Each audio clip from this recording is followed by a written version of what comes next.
So we've started looking at a system of particles, and then we arrived at how to calculate or how to get the center of mass of a system of particles, or a rigid body, if it has a distributed mass, if it has finite dimensions.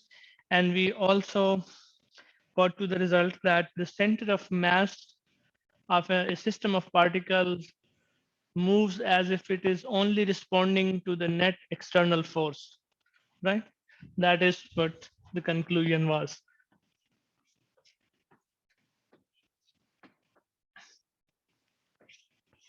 The sum of all the masses, time derivative of the position coordinate of the center of the mass with respect to time. And that is nothing but the Newton's law for a system of particles, right? Where R is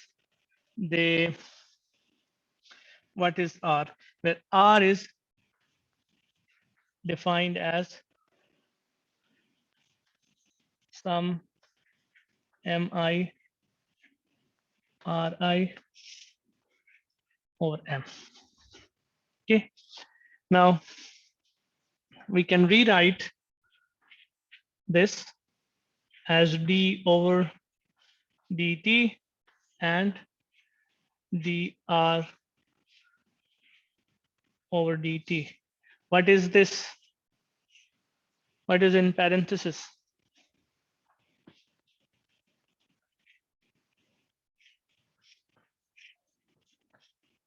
This is velocity, right?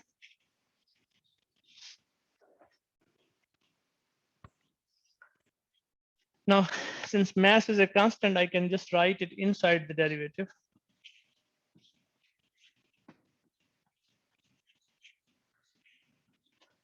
mv. Okay. Still Newton's law for a system of particles. So now this velocity would be the velocity of the center of mass of a system of particles. You can just look at this expression and take a time derivative of the position coordinate of the center of mass with respect to time. That gives you, if you take the derivative, this everything else is constant, and you will get dr dt. So this is the sum of mass time the velocities, these quantities here of each particle. So vi represents the velocity of each constituent particle of the system. The ith particle, mass mi is its mass. So this would give me the velocity of the one particle. And you see, if you simplify it, or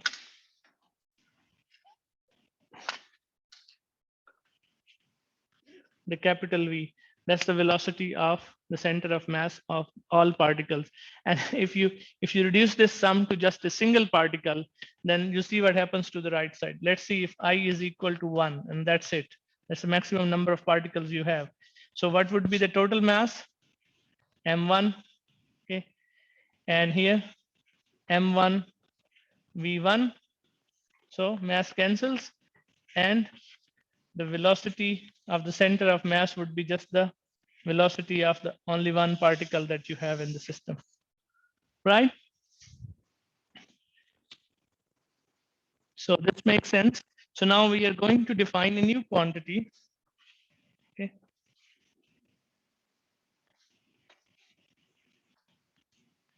A vector quantity P. We call it linear momentum.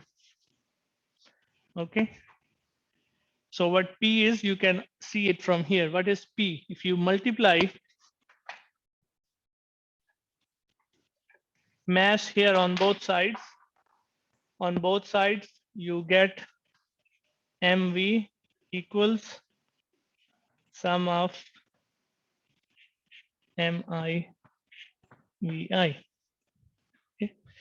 And So this new quantity we call the linear momentum of a system of particles, okay? And then this would be the linear momentum of ith particle. And then you sum all the momenta, okay? Because we're defining the momentum as mass times a vector quantity, mass times velocity of a particle. That's the definition for a single particle. So here we have capital P, and here we have I, and this is simply small pi. So the sum of the linear momenta of a system, the vector sum of linear momenta of all the particles gives you the total angular, total linear momentum. Any questions about this? Sir ये जो आपने ये linear momentum की पूरी derivation की है, ये आप दोबारा प्लीज समझा सकते हैं? ये जो राइट साइड पे सब कुछ हुआ है, ये तो पिछले लेक्चर में हमने किया था ना, ये क्या है?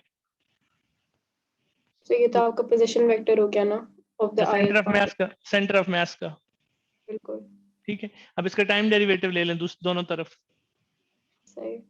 ठीक है। तो ये समझ आ गया ना, ये टाइम डेरिवेटिव है, ठीक है। जी अब बिल्कुल। ये time derivative of the position vector of a particle is the velocity of that particle, right? Right ठीक, तो यहाँ v आया आ गया और यहाँ v है, ठीक है। अब मैंने इसको दोनों तरफ मैथ से मल्टीप्लाई कर दिया है, ठीक है, राइट ठीक है। और ये मेरी डेफिनेशन है मोमेंटम की। तो इस तरफ मेरे पास capital M capital V it gives me the total momentum, and this side पे small m small v gives me momentum of one particular particle, and then I have a lot of particles in my system. So sum of the linear momenta of individual particles is equal to the total angular momentum. We can add, so it's a vector sum. All right. And now I can write the Newton's law in this form.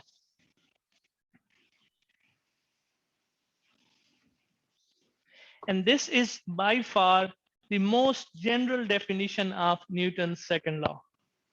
And why I say it is most general, because it has built into it the so-called rocket science, the non-proverbial actual rocket science. Okay, and we will see that later, hopefully.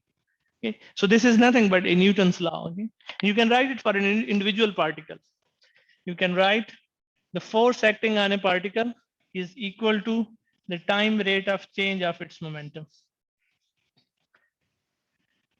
And then you can take the vector sum on both sides if you have multiple particles and all the external forces acting on them, and you will get an equation that looks like this. So remember, this is external force.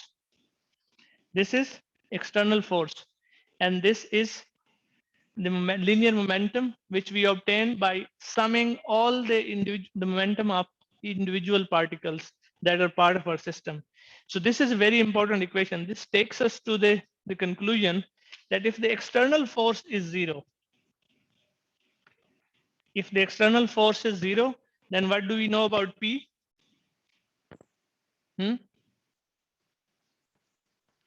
What can we say about P then?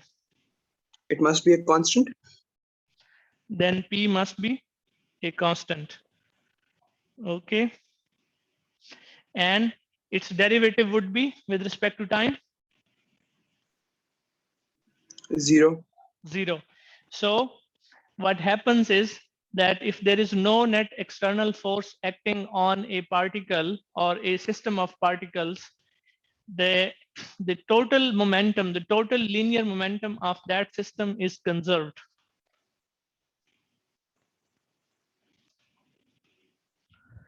Now, does this make sense?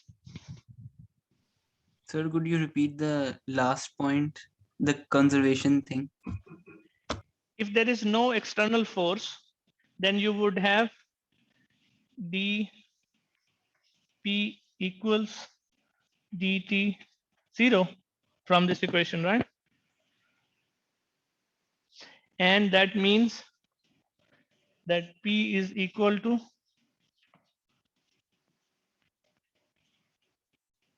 constant.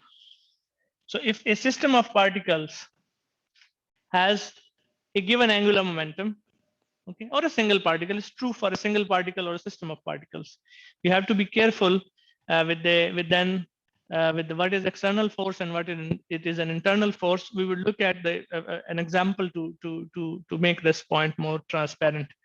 Okay, but what I'm saying is that if there is no net external force acting on a system of particles, no net external force, the momentum of that system of particles is constant. So it's preserved. The momentum does not change unless you exert an external force to change it. The momentum of a particle does not change. Okay, it's just a restatement of Newton's second law. Both here in making this connection, and also you see if the mass is constant, it is just that unless you do not exert any external force, the velocity would not change. Nothing really new. But this is very fundamental law, the law of conservation of momentum. If there is no net external force, the momentum is a conserved quantity. And why is more fundamental? It's more fundamental than Newton's law, second law itself, because once you go to a very small scale or at very large speeds, we know that Newton's laws fail. Okay? But the conservation of momentum does not fail. It stays. Okay. In a similar way, the conservation of energy is a very fundamental law, because the conservation of energy is valid at all scales and all speeds. And one finer point, and if it's not very clear to you at this stage, it would become clear later. Don't worry too much about it, is that the conservation of energy means, it has a very deep implication. It means that we have homogeneity in time.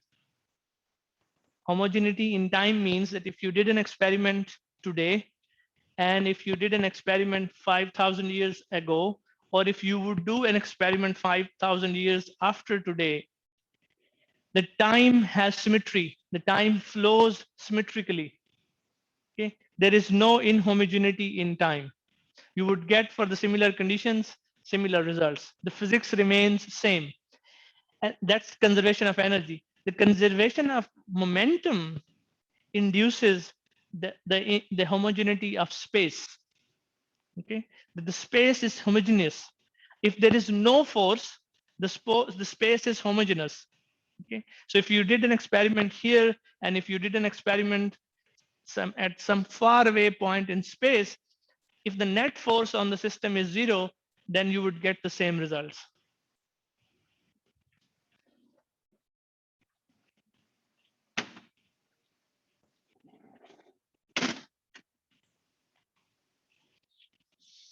Any questions so far?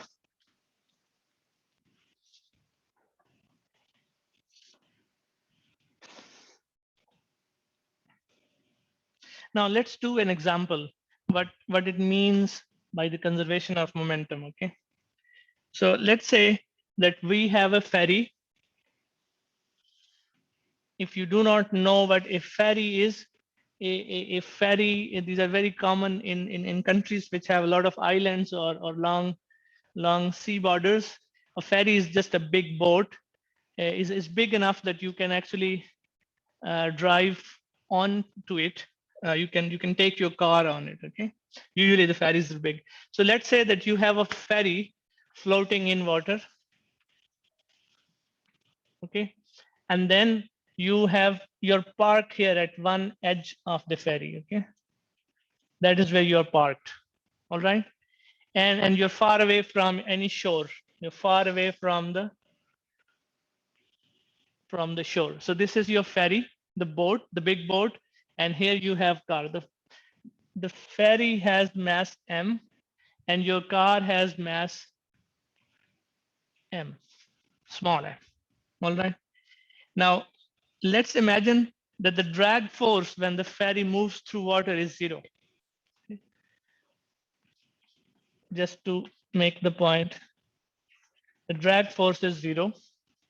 The buoyancy force that the water is exerting upwards on the ferry, and its weight which is weighing it down, let's say they are equal. The weight would be, of course, weight of car plus the ferry. Okay. So by these assumptions, I'm making sure that there is no net external force acting on this system. Okay. And when I say system, by system means both the car and the boat. All right.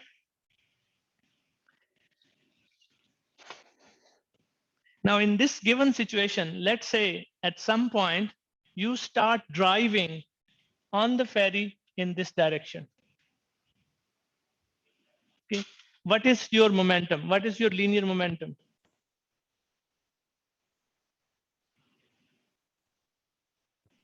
Sir constant ही होगा क्योंकि there are no external forces acting on the system, तो आपका जो momentum है it should be constant. I mean, if you start driving rightwards, you would be driving with the velocity v, right? Let's say you Right. take 0 time to get to this velocity. Okay, let's say you take 0 time to get to this velocity. So you're driving with a uniform velocity or speed rightwards. So what would be your momentum? mv. MV. All right. Now remember, your system is both the boat and the car included. Okay, and you are completely isolated from the environment because all the external forces are canceling. It is as if you were in deep space. You're on a ferry and you have car, okay, sitting on that ferry. Now you have mass times velocity. So what should be the momentum of the car, because there is no external force, and the total momentum, that's what it means by the conservation of momentum. The total momentum has to be conserved. All right. So what should be the momentum of car for the ferries, for the total momentum of the system to be conserved?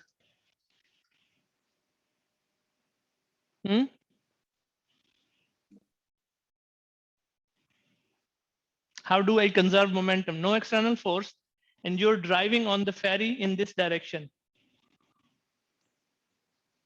Now I have a non-zero momentum. Sir. If I only consider car, I need to have some momentum from the boat and Sir, yes. the boat isn't moving right now, right? Sorry? The boat wasn't initially moving before we started moving the car. Right? No, nothing was moving. Yes.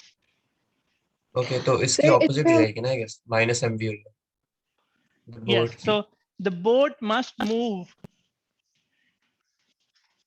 So this is the car. The boat must move in the opposite direction. Okay. In the opposite direction. Okay. So that its momentum is equal to the momentum of the car. And that would give me a net momentum V car minus V boat equals to 0.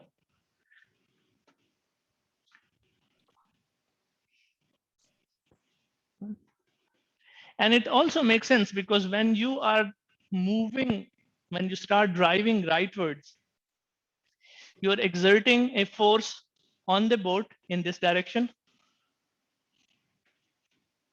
And the boat is exerting a force on you in this direction.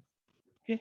There is now net force on both of you in the opposite direction. So there is a force acting on the car in this direction, and there is a force acting on the boat in this direction.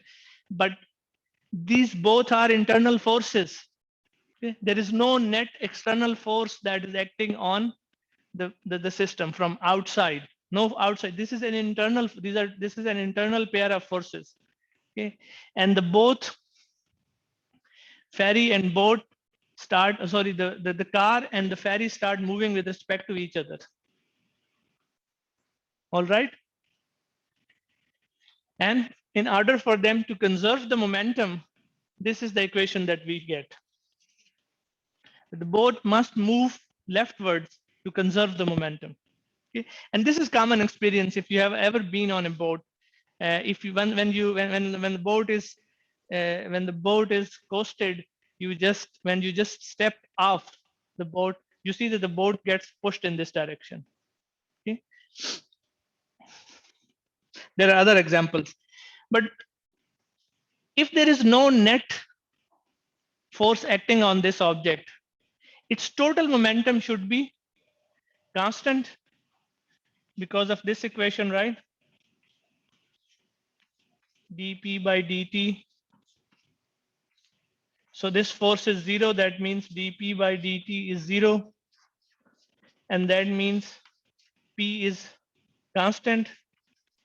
And we know the value of this constant for this system, because initially, with respect to from a ground observers, from somebody standing at the shore, both of these objects are stationary. They're not moving anywhere. They're not going. So their total momentum is initially 0.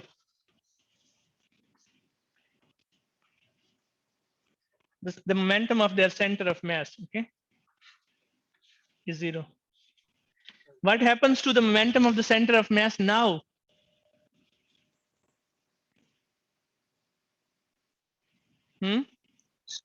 Till 0. Still 0. Yes. The momentum of the center of mass still remains 0 because there is no net external force acting on it. Okay. Sir लेकिन हम ये कह सकते हैं कि इसका जो final total momentum होगा would be 0 for an observer on the boat, और अगर कोई मतलब ऑब्जर्वर खड़ा हुआ शोर के ऊपर तो उसके लिए वो 0 नहीं होगा फाइनल जो मोमेंटम है। नहीं, इसका देखें फाइनल, ये जब आप इधर चल पड़े हैं और बोट इधर चल पड़ी है, ठीक है, तो अब ये for somebody who is looking at the system from the shore, the system's net momentum would be 0. It should remain 0 because you're not exerting any external force. Some internal forces have become active. The car has started exerting a force on the ferry or boat, and the boat has started exerting on the car. Okay, so the net momentum or the momentum associated with the center of mass of this whole object, okay, was 0 initially, and we were not applying any other external force. It remains 0. It should remain 0. Okay, but internal momentum, the internal parts are moving. Okay, and they're moving in such a way the sum of their momentum remains 0. All right. But what happens? But there is something other interesting happening. Let's say that what is the center of mass? Let's choose a coordinate system. So let's choose the coordinate system in such a way that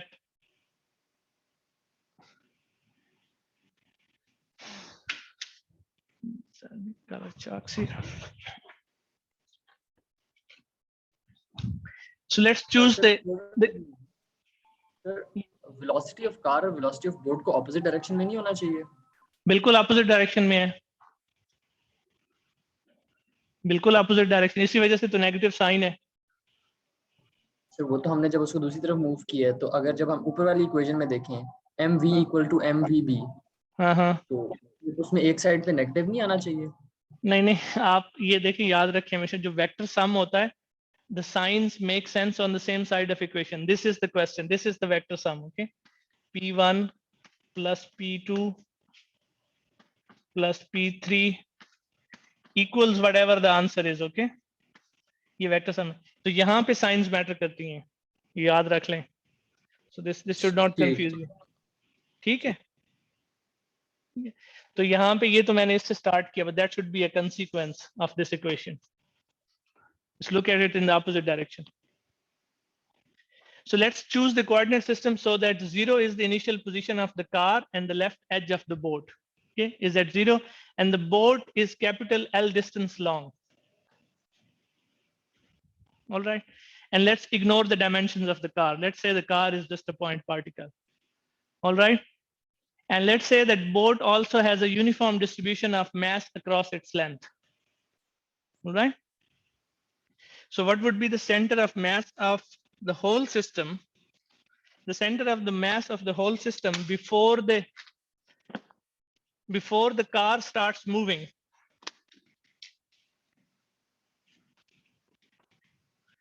is m, mass of the car, and its position coordinate, which is 0. So this would be m0 plus the center of mass of the boat. So which itself is a huge object and its center is it's halfway through. Okay. The center of mass of the boat. Okay. And then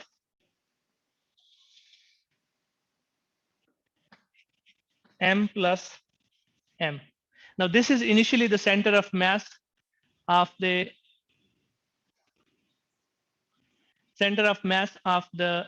the two things, okay? The two systems.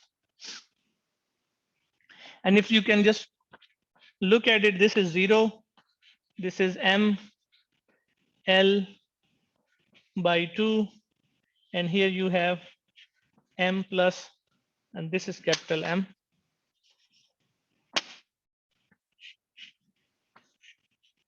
So where approximately would the center of mass be? Can someone point out on the boat? sir, Exactly इसका halfway through. नहीं exactly halfway through तो तब होता अगर ये 1 होता तो ये ना थोड़ा होता. सा लेफ्ट ऑफ मिड पॉइंट होगा, Sorry? Left of mid point होगा. Yes, slightly left than the midpoint, somewhere here, okay? All right. वैसे भी it makes sense because the car is on this side and you expect that if the center of mass of the boat itself is at the middle, its middle, then with the car here, the center of mass of the both of them would be leftward. And it's also apparent from here. Eh? You are applying L by 2 with something that is less than 1. So slightly left of the center of the boat. Now let's say that you moved the car all the way to the other edge.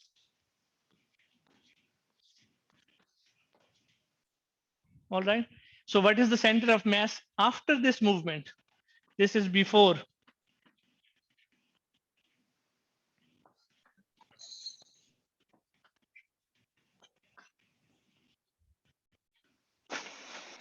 sir, I think इसमें हम L by 2 add कर देंगे जो हमारी पुरानी position है उसमें.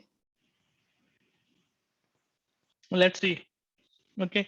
देखें what is the position of car now? So we have to use the formula. Just multiply m with the position of car. What is the position of car? L.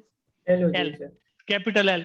That would be the case if the boat did not move at all, but the boat has moved some distance leftwards. Let's say small L.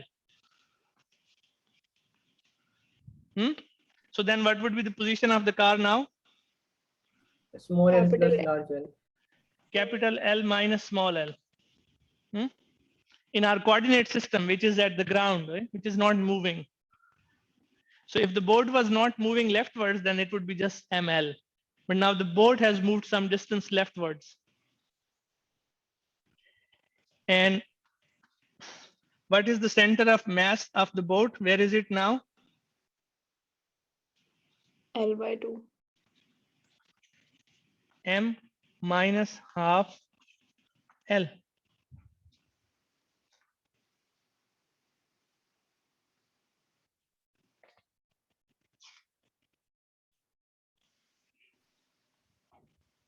And M plus M. All Sir, right. आपके पास ये किस तरह आया M minus half L? ये कैसे आया है? जी.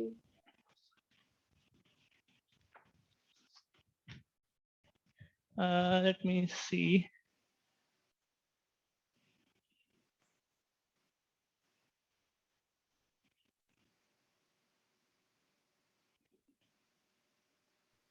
Capital L by 2 minus L नहीं होना चाहिए.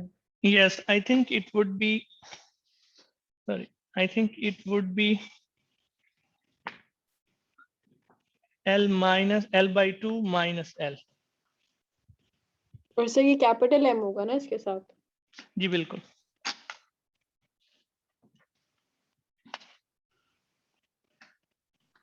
सर ये All right. Small L represent क्या कर रहा है? The distance that boat has moved leftwards.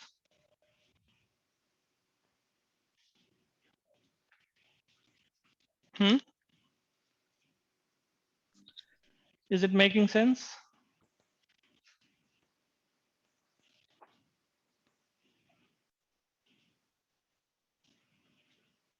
Yes, this is L/2 minus L, correct. So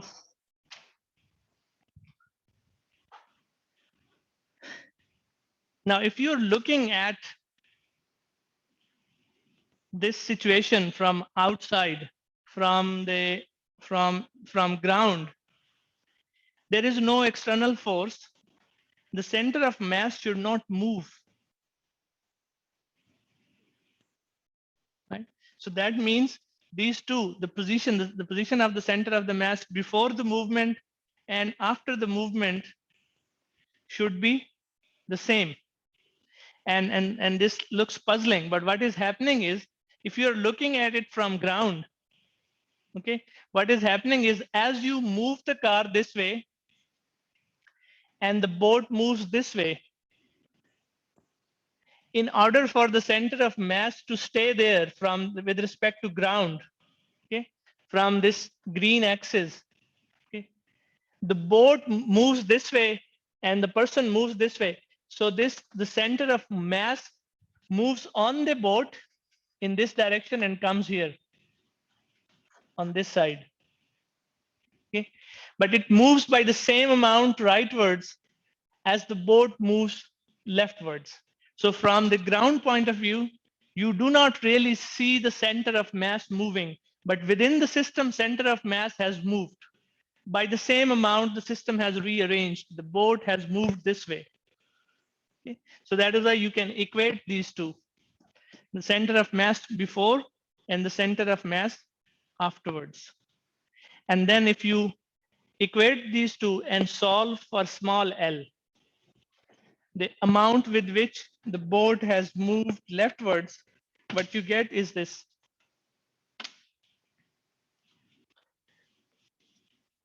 L is equal to m over m plus m L.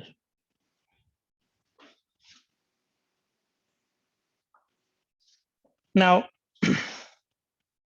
this is a general result, okay? And let me help you make sense. Any two objects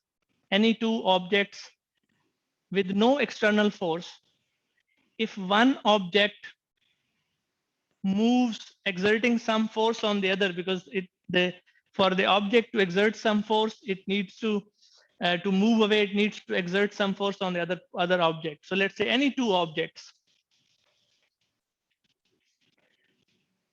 For one object to move in this direction, okay, they can be on top of each other. Otherwise, there is no, if there is no contact, then it's difficult to have a force.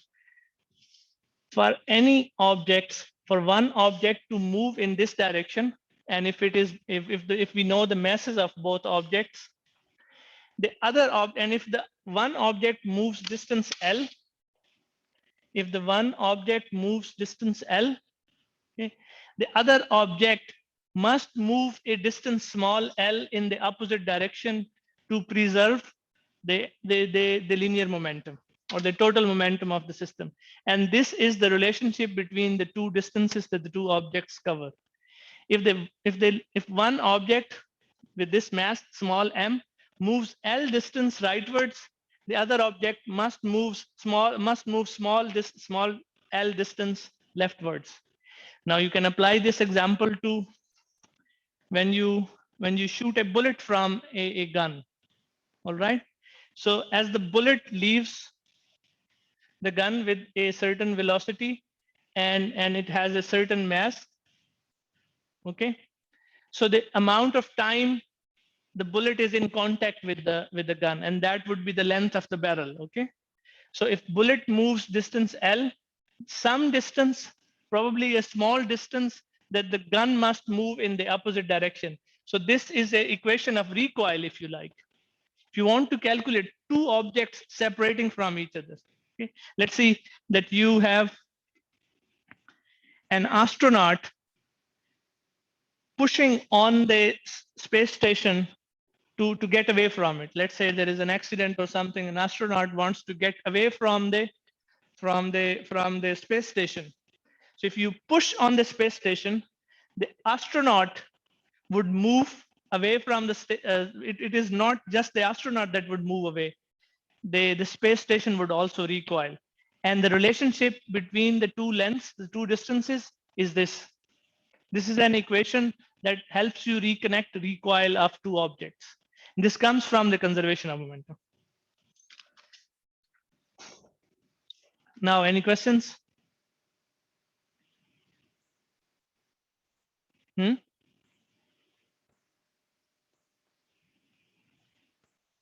No questions?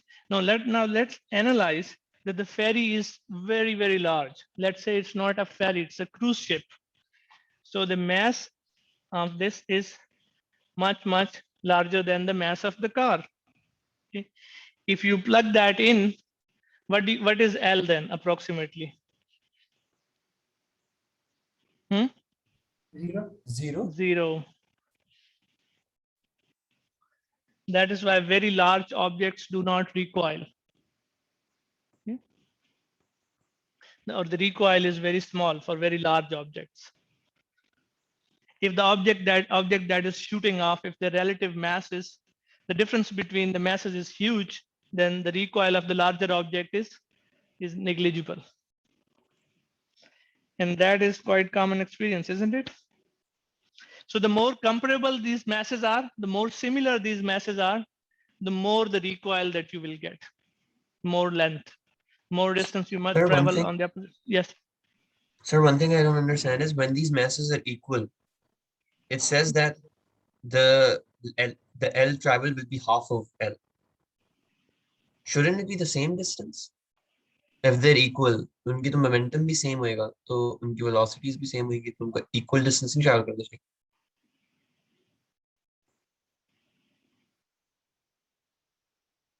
अगर mass is equal. Yes, but this is the distance that you're looking at. These distance are probably measured from two different frames. That's why you're getting that difference, because you would be this is the length. You see, this is the length of the ferry. Okay, this is not the actual distance okay. that you would have traveled. Okay.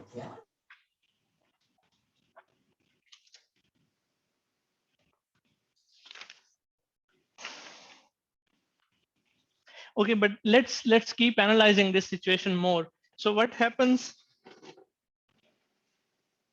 once you get here? Okay, of course, the ferry has a finite length. You have to reach at the end of the ferry. What happens when you apply brakes and come to rest?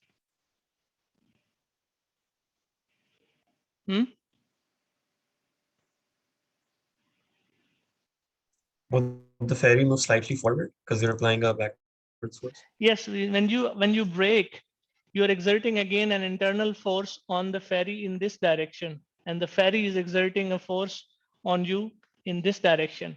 So you both help each other come to rest, and still the linear momentum remains conserved, and you both come to rest. Both the ferry and the car would stop.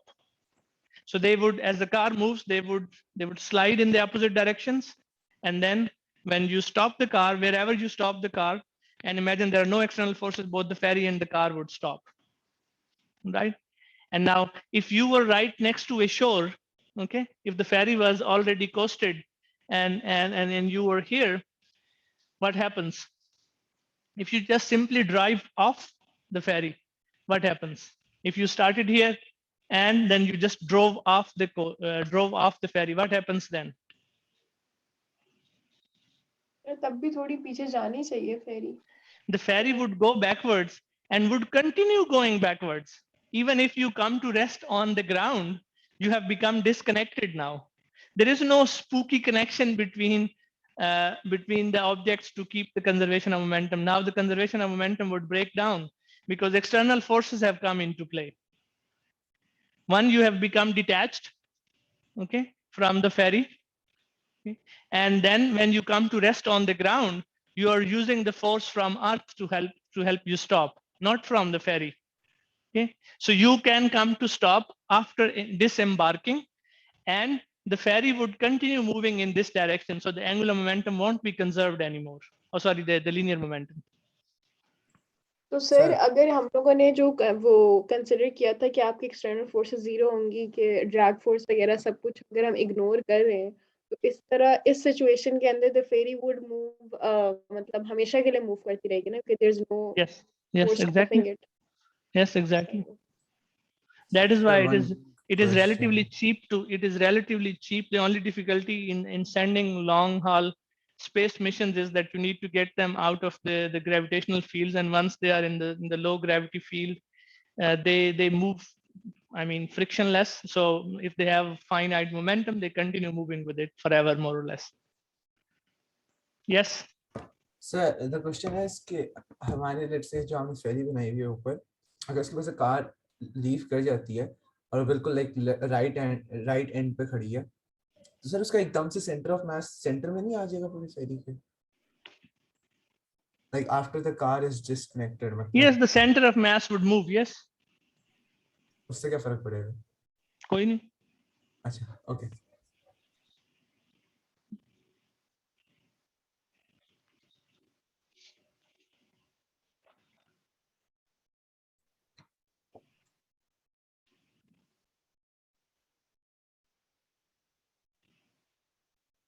And this is also an example, if you have seen space related movies or documentaries, you see that for an astronaut who are on spacewalk, in order for them to come to rest, what do they have to do?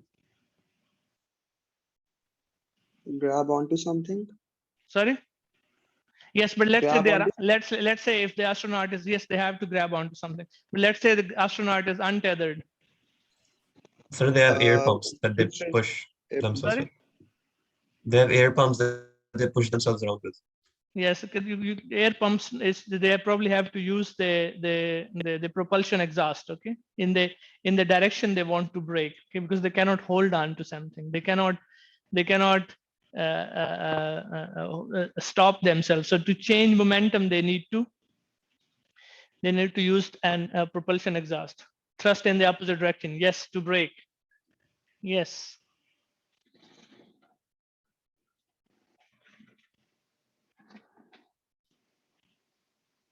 Okay, so you must be wondering, why are we introducing new quantities like momentum? We introduced before the kinetic energy. So here let me give you a short, quick concept of or the quick view of, or the overall view of what we are doing so far.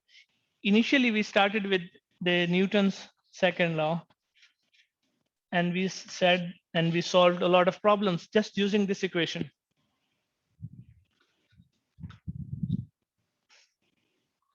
Okay, just using this equation. And then we came upon the problem where force is position dependent. F is position dependent. Okay, such problems we said we cannot solve because we need the position on both sides of the equation. So we need to know at least one side of the equation to be able to solve it. And we do not know both sides of the equation. And to solve this problem, we introduced the concept of work and kinetic energy, or energy in general, the work energy. Work energy formulation helps us deal with problems like this. It is a formalism that we get from Newton's second law, nothing new, but it's a formalism that helps us short circuit the position dependence of the force. Right? Now we are getting into a third type of problems where we have the force is dependent on time and it is short-lived, and such is usually the configuration of the problems that it's nearly impossible for us to know what the force is acting on. Let's say when you have a billiard ball hitting another billiard ball, there is a force acting on between the two billiard balls that changes their direction. So they collide and then they move in different directions. Okay, so to be able to predict or study their motion, we need to solve some equation, and we cannot solve Newton's second law because this force, which is very short-lived, it changes. Its magnitude is not constant; it changes in time, and it's very short-lived, and it's very impractical, almost impossible to know what exactly that force is. So we basically cannot solve problems where we have collisions of objects. So what do? That is where the momentum and its conservation in the absence of external forces helps us short circuit this problem, get rid of the forces. We don't need to know the forces. We can work with the problem using the conservation of momentum. But it's nothing new. It's not a new law. We derive it from Newton's second law. We arrive at the conservation of momentum from Newton's second law. So do you get the big picture now? Why work energy, why momentum, and why just the Newton's second law? So three different situations. If you have relatively simple forces, okay, you can work with this equation. If you have position dependent forces, you work with work energy formalism. And if you have time dependent forces which appear in collisions, then you work with the momentum and the conservation of momentum formalism to work out the motion of objects. Do you get this picture?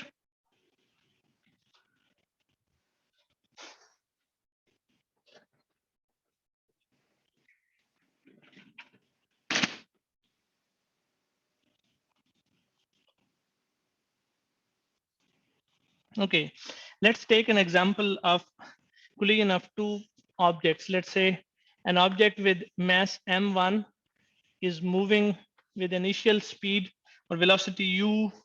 So let's call it speed and take the example in one dimension to make it simple, but it's very easy to generalize into 3 dimensions. So it's moving rightwards along x-axis with a speed u1, and another object of mass m2 is moving also rightwards with the velocity u2. At some point, they approach each other and collide. All right. And after the collision, they continue moving again, but with altered velocities, okay, altered speed. M1 moves with V1 and M2 moves with V2, right? So that is the picture that we are dealing with.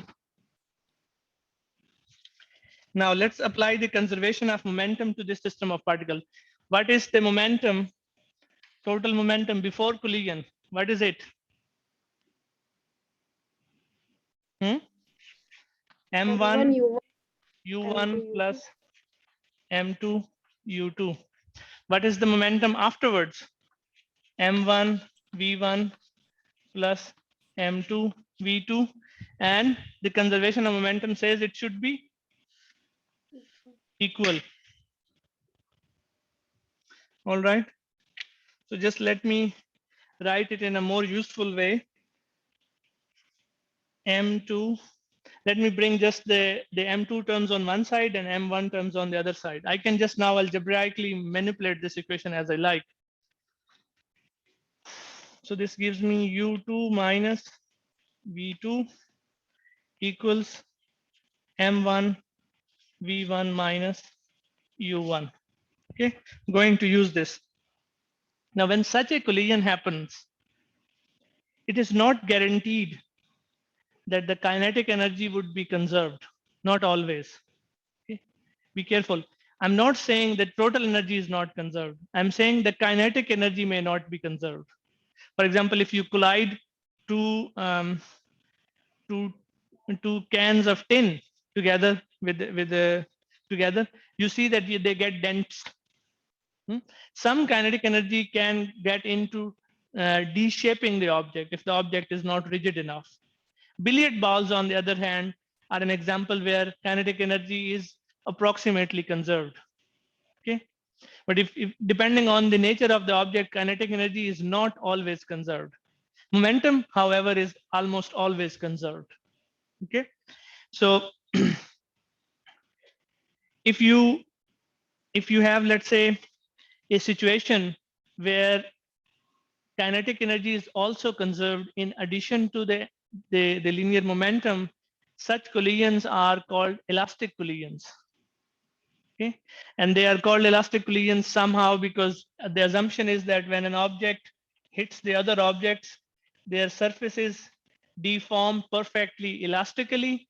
So they actually deformed for a moment, but then they act like a spring and then restore themselves and transfer all the energy that got transferred into the elastic deformation of these objects as springs, and then it gets converted back into the kinetic energy. So the total kinetic energy before the collision and the total kinetic energy after the collision remains the same. So for now, we would be considering just the elastic collisions. So if you introduce the elastic collision, then you could write what is the kinetic energy before the collision. For example, it would be half m1 u1 squared plus half m2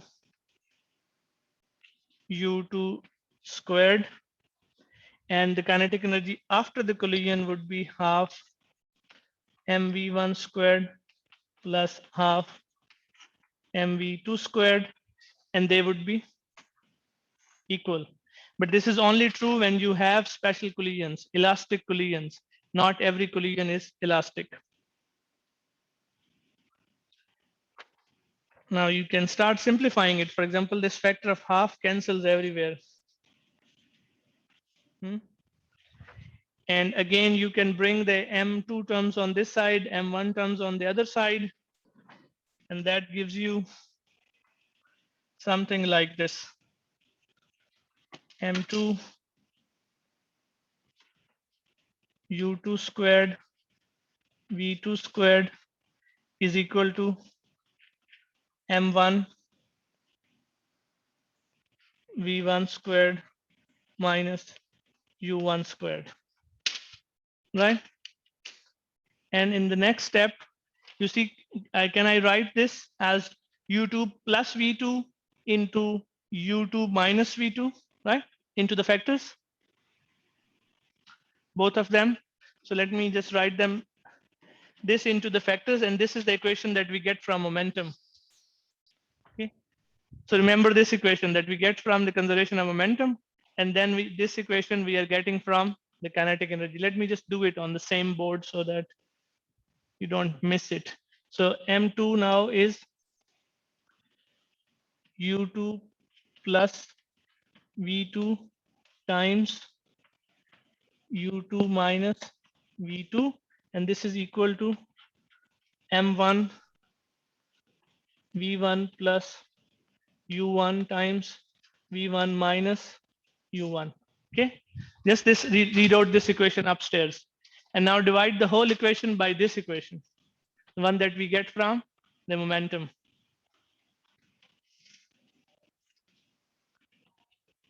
m2 u2 minus v2 m1 v1 minus u1. Okay, and now m cancels, this cancels, this mass cancels, and the factor with the negative cancels, and we get a clean relationship between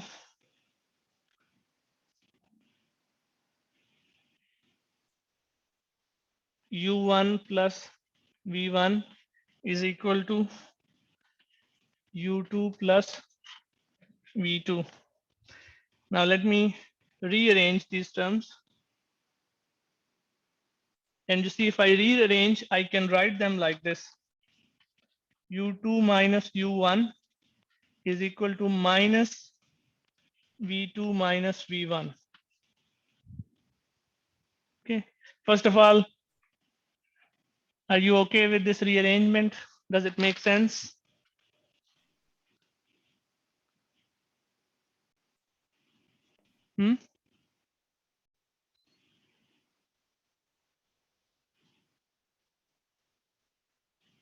Yes, sir, ठीक है. Okay. So now what is this? This is the relative velocity of the two particles before the collision. And this is the relative velocity of the two particles, the relative speed after the collision. And you see that the magnitude of the relative velocity of the two particles, the speed before the collision and after the collision, its magnitude does not change, only its sign flips.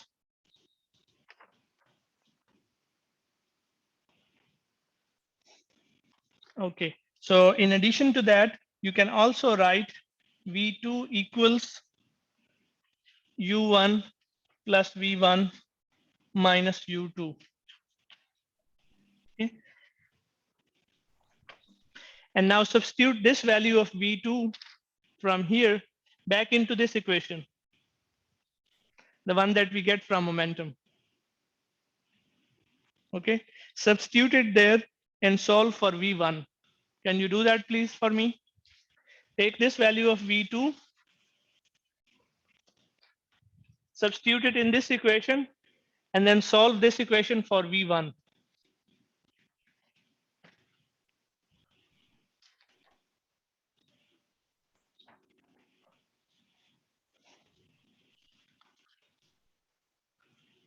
Sir, we have to assume M1 and M2 equal, or या फिर No, हम no, M1 they're और not M2 equal. की They're करें? not equal. They're Okay, not equal. They're not equal.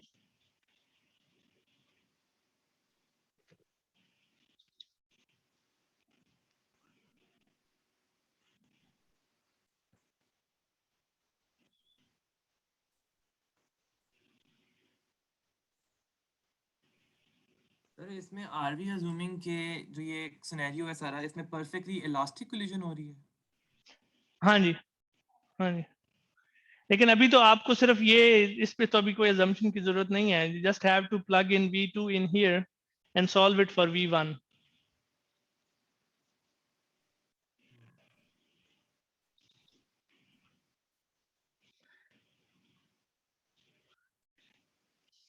Do we have an answer already?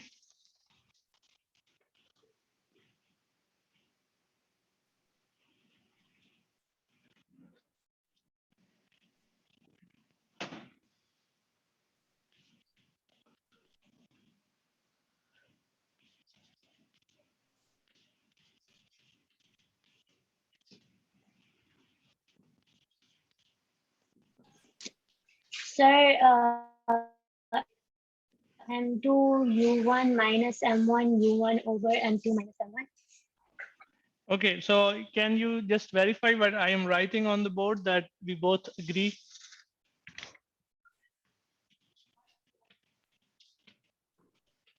Can you check it with your answers?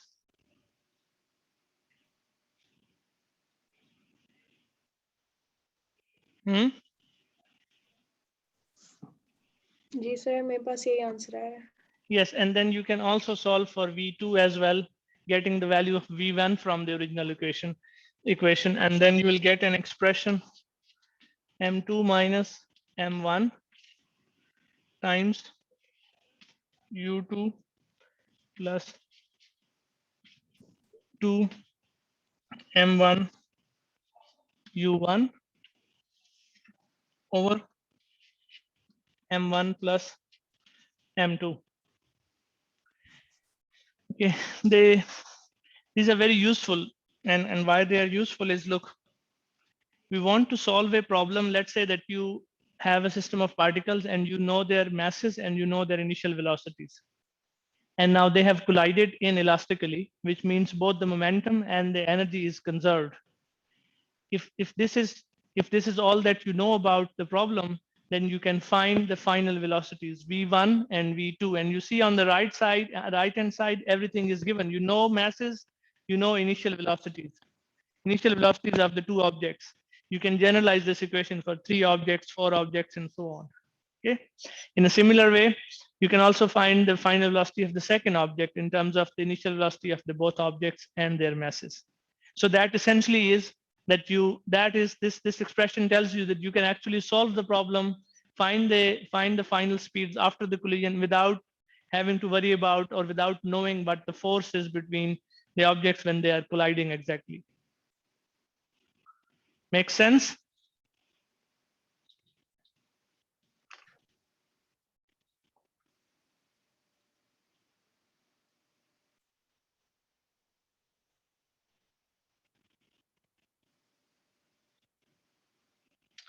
Okay, now let's take just these and take some examples. Let's say that M2 is much heavier than M1. Okay, let's consider an example. Let's also assume that M2 being very heavy, in addition to being very heavy, is not moving initially, is at rest. This is a big object, let's say. Okay. And a small object, M1, and this is at rest. U2 is 0 and U1 is non-zero, is finite. Okay, is going to collide with this object. What happens? Does anyone know the answer already? So V2 will be 0. G? V2 will be 0. The final velocity will be 0 of the big mass. Yes, and what happens to the smaller mass? एक second sir वो मैंने सोचा नहीं था. It will be bound with the Sir, same उसकी velocity. final velocity U के उसका equal sign की change equal हो ही नहीं. जाएगा. Moment Yes, of velocity good, का. good. So let's just do the calculation. Okay, so we need to find out both V1 and V2. Okay, so in V1 this term is 0. Okay, so you're only left with this term, M1 minus M2 U2, right? So this is V1. Let's write a simplified expression for V1. M1 minus M2 over M1 plus M2 U1. Okay, and let me just write it in this way, M1 over M2 minus 1 over M1 over M2 plus 1 U1. Okay, so now take the limit that M is very, very large. So this term would be 0. This term would be 0. So what is V1 now? Negative Minus U. U1. Negative U1. So V1 would go back, bounce off this object with the same velocity that it came in. It is exactly the same as if you were hitting a wall. Okay, and you can also figure out yourself, quite simple, that V2 would be approximately 0, and this of course is approximate. V2 would be 0. The big object would not move at all. Okay, and this is also a common observation. You take two objects and where one object is considerably large, and you do this experiment, and the larger you see that the larger object almost does not move, and then to conserve the momentum, the smaller object should bounce back with exactly the same velocity but in the opposite direction. So then the final momentum and the initial momentum before collision and after collision would still be 0, because momentum is a vector quantity and you would have momentum in two different directions, although of the same particle. Okay, one more example. Now let's say that the masses are equal.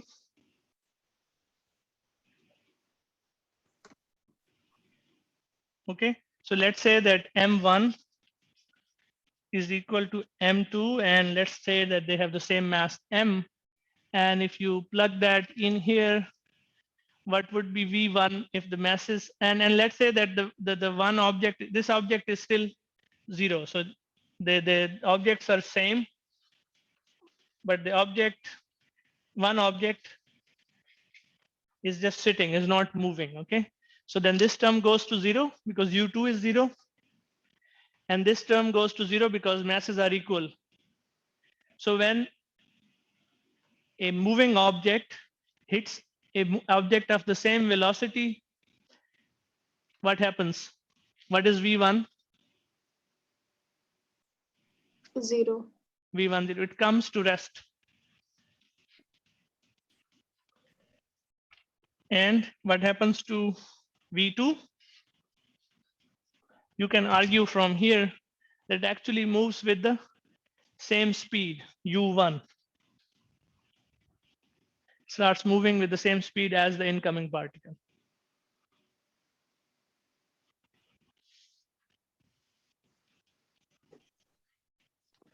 All right. Now there is a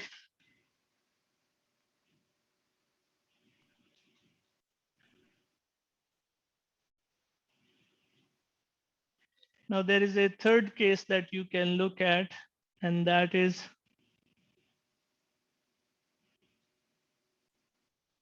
if M1 is very, very large than M2.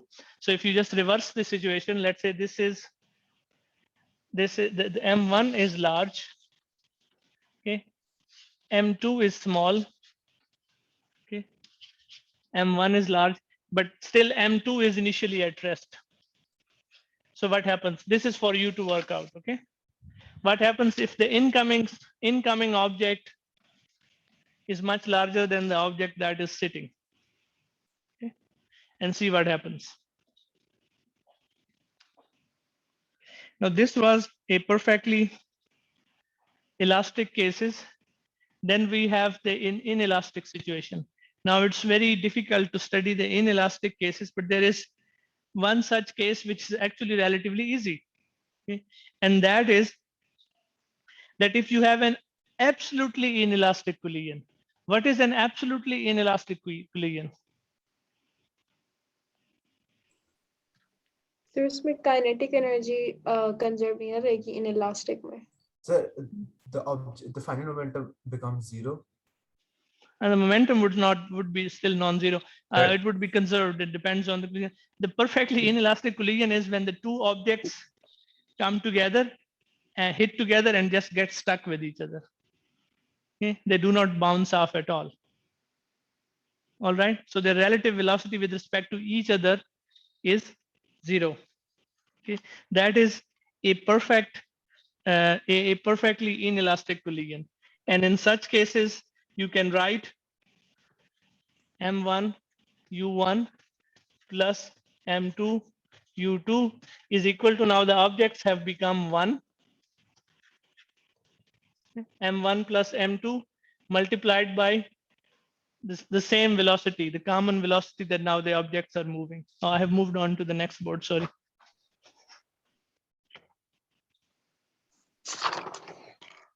So this is what happens when the two objects hit together and get stuck.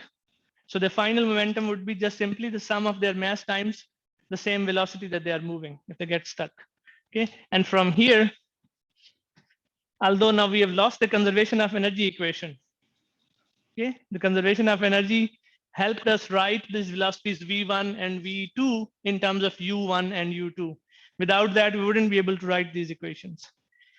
But here, although we have lost the conservation of kinetic energy, okay, we can still find the final velocity because this is an extreme case. And the final velocity would be m1 u1 plus m2 u2 over m1 plus m2. The momentum is still conserved. If the momentum would not be conserved, then we wouldn't be able to write this equation at all. Okay, so this is when you have an absolutely inelastic collision. And the intermediate cases of inelastic collision are much more difficult to handle. I'm not sure if we would be doing them in this course. All right. And I think that's it I have for you today. If you have any questions, please feel free to unmute or raise your hands.